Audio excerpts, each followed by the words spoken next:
ప్రేజలాడనందరి దేవుని నామానికి మహిమ కలుగును గాక. ఈరోజు వచ్చేసి యెషయా గ్రంథం 25వ అధ్యాయం మొదటి వచనంలో మనం మాటలు చదువుకొని ప్రభు వాక్యాన్ని మనం ధ్యానం చేసుకుందాం.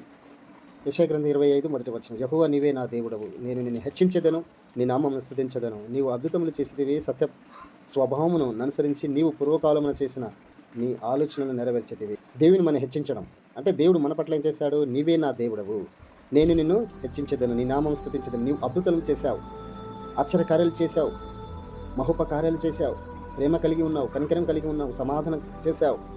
మా పట్ల నీకున్న ప్రేమ బహు వింతైనది కనుక నేను హెచ్చించేదను, నేను గణపరిచేదనని యెషయా గ్రంథం 25 మొదటి వచనంలో చూస్తాం. అందును బట్టి మనము దేవుని హెచ్చించడానికి మనని మనం తగ్గించుకోవాలి. ఎలా తగ్గించుకోవాలి? హేబెలుని చూస్తే తను తాను తగ్గించుకుని ఆదికాండం 4:4 వచనంలో, ఆదికాండం 8, 19, 20 వచనంలో, ఆదికాండం 13, 18 వచనంలో, ఆదికాండం 19, 8, 9 వచనంలో, ఆదికాండం 32, 26, 27, 20 వచనంలో చూసినట్లయితే, ఆదికాండం 47, 12 వచనం చూస్తే ఇక్కడ ఒక హేబెలు అలాగే అబ్రహాము అలాగే కదా నోహావు ఈ యొక్క జీవితాలు వారి తగ్గించుకొని ప్రభుని ఎలా ఘనపరిచారో, బలిపీఠమును కట్టి తను వారి అంతటా తగ్గించుకొని విజయం వాళ్ళకి దేవుడు ఇచ్చినా ఇది మా వలన జరగలేదు, దేవుని వలన జరిగిందని వారికే తగ్గించుకొని ప్రభుని ఘనపరిచారు. ఇదే విషయంలో మనకు వస్తే మనం ఒకసారి మత్తయి సువార్తలో మనం చూసినట్లయితే లూకా 14:11 వచనంలో చూస్తే, ఇదిగో తన్ను తాను హెచ్చించుకునేవాడు ప్రతి వాడును తగ్గించబడును, తను తాను తగ్గించుకునేవాడు హెచ్చింపబడును. ఇది లేఖనం మనకు బోధిస్తా ఉన్నది. లూకా సువార్త 14:11 వచనంలో చూస్తున్నాం.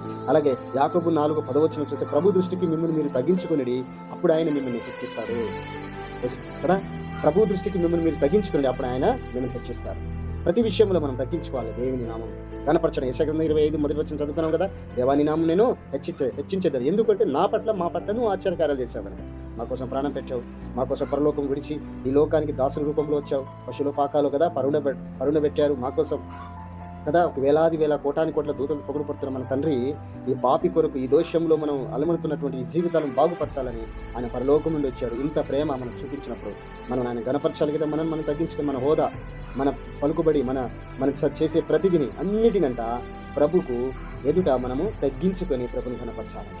గర్వము, పగ, కలహము కదా, కోపము, ఈ భయంకరమైన పరిస్థితులు మనలో ఉంటే శరీర కార్యాలే నెరవేర్చబడతాయి కానీ శరీర కార్యాలే నెరవేర్చబడతాయి, ఆత్మకార్యాలు నెరవేర్చబడవు. దానికి ఉదాహరణ గళితీయులకు రాసిన పత్రిక 5వ అధ్యాయం 19 నుండి 21 వరకు చదువుకుంటే, ఇవి ఈ తగ్గించుకుపోవడం వలన జరిగేటువంటి విధానాలు ఏం జరుగుతాయంటే ఉన్నది.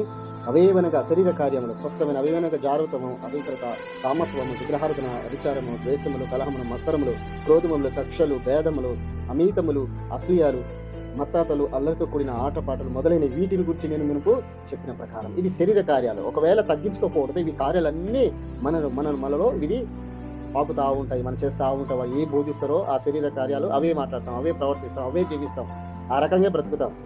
దానివల్ల వచ్చేది ఏంటి? అందుకు మనం తగ్గించుకొని ప్రభుని గణపరచాలి.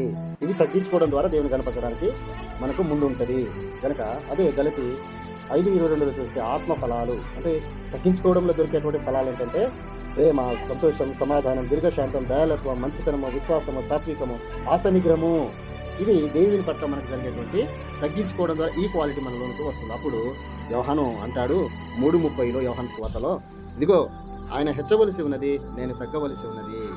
ఆయన ఎప్పుడు హెచ్చవలసి ఉన్నది, నేను తగ్గవలసి ఉన్నది కనుక దేవుడు నన్ను ఆశ్రదించేవాడే ఉన్నాడు అని చెప్పి మనం తగ్గించుకొని ప్రభు హెచ్చిస్తే మనం దేవుడు హెచ్చిస్తాడు, మనకు అన్ని నేర్పిస్తాడు. హెచ్చించడంలో ఆ హెచ్చింపు కూడా మనకు అవసరం లేదనిపిస్తుంది. అంటే దేవుడితో అంత సస్తమను కలిగి ఉంటే దేవుడు ఉంటేనే చాలు, ఆయన గణపరిస్తే చాలని మనకు ఎంత సంతోషం అనిపిస్తుందంటే అంతగా అనిపిస్తా ఉంది పిల్లారా. అందుకు మనం తగ్గాలి, ప్రభుని హెచ్చింప చేయాలి. దేవుడి వాక్యాన్ని దీవించి ఆశీర్వదించాలి.